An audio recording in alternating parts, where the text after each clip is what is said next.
आज शिल्पपति 1-to-1 आलोचना करेंगे मुख्यमंत्री मोहन चरण माझी।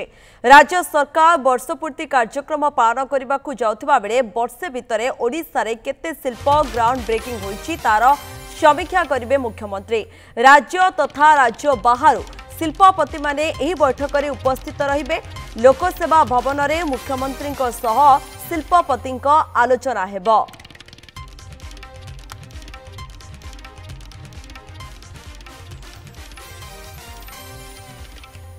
सरोज मलिक सीनियर रिपोर्टर रोचंती अधिक सूचना देवाई।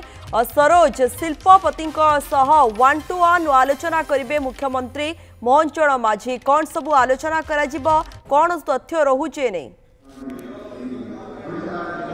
निश्चित भाव में देखो एक वर्ष पूरा को जाऊँगी मोहन सरकार को एवं 12 तारिख में एक वर्ष पूर्ति हेब। ता पूर्व मुख्यमंत्री आज शिल्पपति मान सहित 1-to-1 आलोचना करेंगे एवं विभिन्न प्रकल्पर रिव्यू करेंगे। वर्षे भितर ओडिशा को केते प्रकल्प मिली, केते शिल्पपति माने आसिचंती, केते ग्राउंड ब्रेकिंग हेची तार मध्य आज विधिवत भाव में रिव्यू करेंगे। तो यही जो रिव्यू मीटिंग हम ए मुख्यमंत्री रहिबे, शिल्प मंत्री रहिबे, शिल्प सचिव रहिबे। राज्य भितर जो शिल्पपति माने अच्छे जो माने इन्वेस्टमेंट करछंती सेमान को निमंत्रण कराई, सेमाने मध्य आसिबे। यह सहित राज्य बाहर जो माने इन्वेस्टमेंट ओडिशा रे करछंती समस्त को निमंत्रण कराई, समस्त मध्य ए रिव्यू मीटिंग रे उपस्थित रहिबे।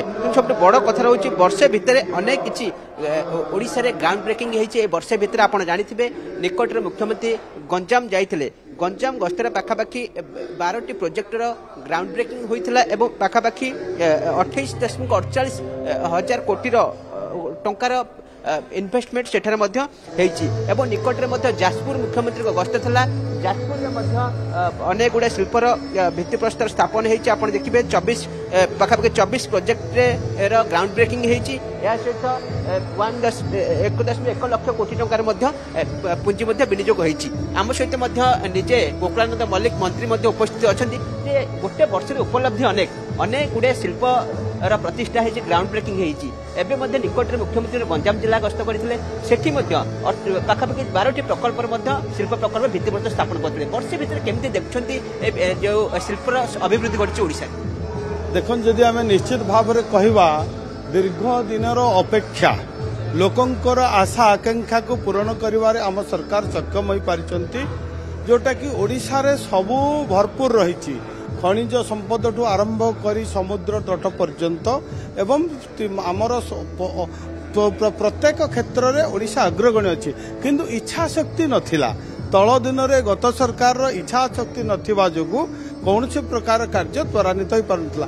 आज आमर प्रिय मुख्यमंत्री श्री मोहन चरण माझी आपण मान देखिबे उत्कर्ष ओडिशा माध्यम रे सारा विभिन्न देश विदेश मध्य शिल्पपति माने आज ओडिशा को बाछि नैचंती एवं एठी समस्त माने प्रतिकूल अनुकूल परिवेश रही ताकू उपयोग करने आज मुख्यमंत्री मु धन्यवाद देवी प्रिय मुख्यमंत्री गंजाम जिले में पाखापाखि 28,000 कोटी टंका विनिमय 12टा शिल्प कर भित्तिप्रस्तर स्थापन कर।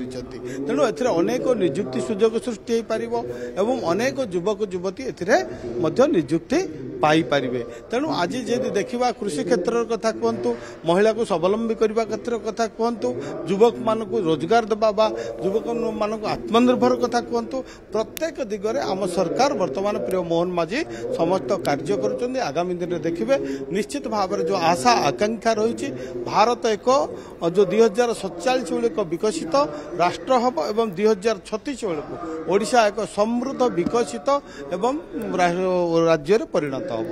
निश्चित भाव में गोकुलानंद मल्लिक जे मंत्री थिले से जो सूचना दौले जे एक वर्ष भितर ओडिशा को अनेक किछि उपलब्धि मिली, अनेक किछि शिल्पपति मान आगमन होती, अनेक किछि ग्राउंड ब्रेकिंग सेरिमनी होती। या सहित उत्कर्ष ओडिशा बड़ी गोटे बड़ कनक्लेव होती जो शिल्पपति मानकर आगमन थिला ओडिशा को एवं पाखापाखि 145 MOU स्वाक्षरित होता जो उत्कर्ष ओडिशा कनक्लेव होता। एवं या परे परे आमे देखुचे जो ग्राउंड ब्रेकिंग अर्थात जो भित्तिप्रस्तर स्थापन हवा कथा ता जोरसोर चली आप जानी खोर्धा को किसी दिन पूर्व मुख्यमंत्री जाते सेठी भित्तिप्रस्तर स्थापन करते सहित मुख्यमंत्री जाजपुर गस्त था सेठी अनेक गुड़ा शिल्पर भित्तिप्रस्तर स्थापन करते निकटରେ এই 5 तारिख में मुख्यमंत्री गंजाम जिला को गस्त करते सेठी अनेक गुड़ा प्रकल्पर भित्तिप्रस्तर स्थापन करते शिल्प क्षेत्र में ये अभिवृद्धि घटी ओडिशा से सबू को नहीं आज आलोचना करने पर स्पष्ट तथ्य सामना को आसी सरोज धन्यवाद समस्त सूचना सीनियर रिपोर्टर रही सरोज मल्लिक अधिक सूचना दूसरे संपर्क में।